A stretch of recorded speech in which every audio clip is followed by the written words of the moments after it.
Will Eala play in SEA Games? Manila, Philippines. The Philippine Tennis Association is keeping its fingers crossed that Alex Eala could represent the country in the Thailand SEA Games in December. "We're hoping she could play for the Philippines.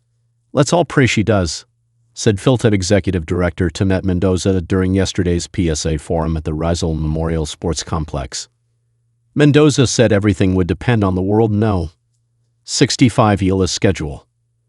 "She's just trying to fit it to her schedule, but she seems very excited, so we really hope she could fit it all in," said Mendoza.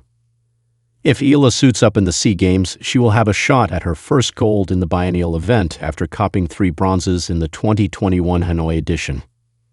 Meanwhile, the country is preparing for Group ID in the Davis Cup with hopes of securing a return to Group 2, where the country was once a regular.